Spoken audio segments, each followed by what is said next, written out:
오늘의 큐티 말씀은 다니엘 6장 1절부터 15절입니다. 제목 알면서도 평소처럼.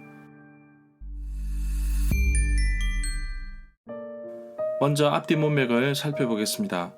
다니엘 5장에 등장하는 벨사살 왕은 BC 556년부터 539년에 다스렸던 자기 아버지 나보니두스 왕과 함께 섭정한 인물로 보고 있습니다.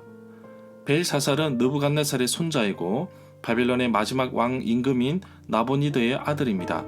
벨사살은 아버지 나보니드가 몇 해 동안 자리를 비운 동안 그를 대신하여 나라를 다스렸습니다. 벨사살이 통치할 당시 국제정세는 메데와 페르시아와 전쟁 중이었습니다. 바벨론의 영토가 빼앗긴 상황 속에서 벨사살은 백성들을 안심시키기 위하여 잔치를 열었는데 사람의 손가락이 나타나서 글자를 쓰는 것을 보았습니다. 다니엘을 통하여 글자의 의미를 알아내었습니다. 다니엘은 과거 느부갓네살 왕의 꿈도 해석한 적이 있었는데 느부갓네살의 예를 들면서 벨사살의 교만한 모습으로 인하여 벽에 글자를 썼다고 전합니다. 글자의 의미는 하나님께서 왕의 나라의 끝날을 정하셨고 왕이 저울 위에 달렸는데 그 무게가 모자란다는 뜻이며 왕의 나라가 나뉘었다는 뜻입니다. 다니엘이 글자의 의미를 해석한 그날 밤에 벨사살은 죽임을 당하였습니다. 그리고 메데 사람 다리오가 새 왕으로 등극합니다. 다리오 왕은 총독 120명을 세워 나라 전체를 다스립니다. 총독 위에 총리 3명을 두었는데 그 가운데 다니엘도 있었습니다. 그러나 다니엘을 시기하였던 사람들이 다니엘을 끌어내리기 위하여 잘못이나 흠을 찾으려고 했지만 아무것도 없었습니다. 히브리인들은 유일신 사상을 가지고 있는데 다니엘에게 불리한 임시 법률을 만들어서 다니엘을 궁지에 몰아넣습니다. 30일 동안에 왕 이외에 다른 신을 섬기면 사자굴에 집어넣는다고 하였는데 다니엘은 알면서도 평소처럼 하나님을 찾고 하루에 3번씩 기도하였습니다. 그러자 다니엘을 끌고 와서 사자굴에 집어넣었습니다. 문단을 나눠보겠습니다. 1절부터 9절은 다니엘을 음모하는 세력들, 10절부터 15절은 하루에 3번씩 기도하는 다니엘. 1절에 보면 다리오는 총독 120명을 세워 나라 전체를 다스리게 하는 것이 좋겠다고 생각했습니다. 이 구절에 고관 120명이라고 하였는데 그리스 역사가 헤로도투스는 바사의 다리오 1세가 바벨론 제국의 29개 지방으로 나누었다고 기록하고 있습니다. 또한 에스더 1장 1절부터 2절에 보면 아수에로는 인도로부터 쿠스까지 127지방을 다스리는 왕이었다고 말하고 있습니다. 2절부터 4절에 보면 다니엘은 3명의 총리 가운데 1명이었고 다니엘 아래 총독 120명이 세워져 있었습니다. 왕이 총리를 세운 이유를 말하고 있습니다. 다니엘은 3명의 총리 가운데 1명이었는데 다른 총리보다 더 뛰어났습니다. 그래서 왕은 다니엘에게 나라 전체를 맡기려고 했습니다.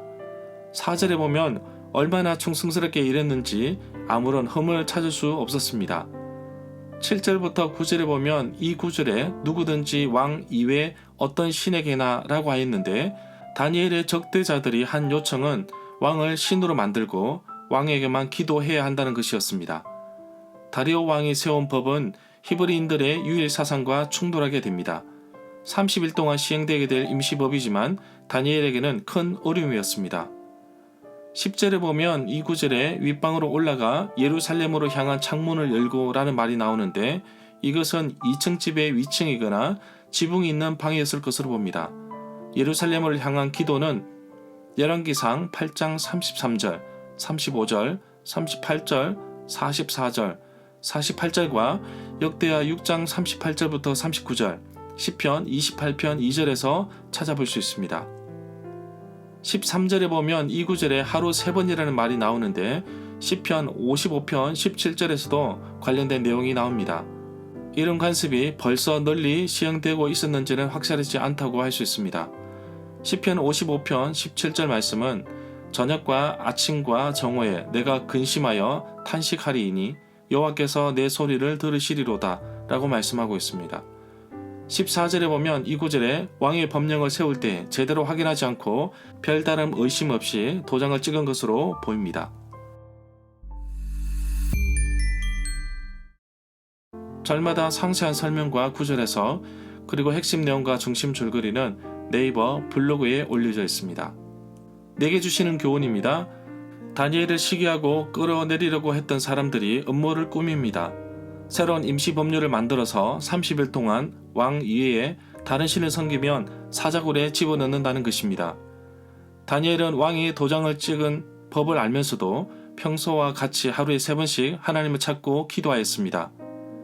신앙의 삶을 살다 보면 내가 손해를 본다든지 어려움을 당하는 것도 알면서도 하나님을 찾고 기도하며 살아가는 것을 볼 수 있습니다.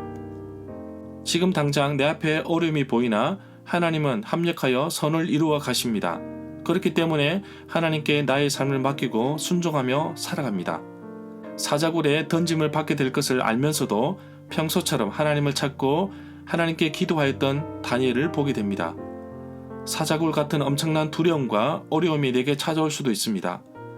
복음을 전하다 보면 방해되는 일들이 수시로 일어나게 됩니다. 때로는 상상을 초월하는 어려움이 몰려오기도 합니다. 이런 영적인 싸움이 일어나는 것을 알면서도 평소처럼 전도의 현장으로 나아갑니다.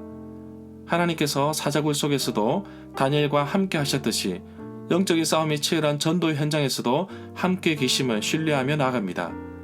오늘도 기도하며 나아가는 나의 삶 가운데 함께하여 주시기를 원합니다. 벨사살 왕은 아무런 의심조차 하지 않고 임시법에 도장을 찍어버리는데 왕 이외의 다른 신이나 다른 사람에게 기도하는 자는 처벌을 받게 됩니다. 무려 30일 동안 지켜야 하는데 어떻게 보면 잠시나마 위기를 모면하기 위하여 몰래 숨어서 법을 따를 수도 있겠지만 다니엘은 보란듯이 창문을 예루살렘 쪽으로 향하여 열었습니다. 신앙에 있어서 중간지대는 없습니다. 하나님과 다른 것과의 사이에 누구나 갈등하지만 분명한 것은 하나님을 신뢰하고 의지하는 자에게는 하나님은 무한 책임으로 지켜주시다는 것을 다니엘의 모습 속에서 찾아볼 수 있습니다. 오늘도 어려움이 온다는 것을 알고 있으면서도 평소처럼 동일하게 하나님을 찾고 기도하던 다니엘처럼 살아가는 하루가 되기를 간절히 소망합니다.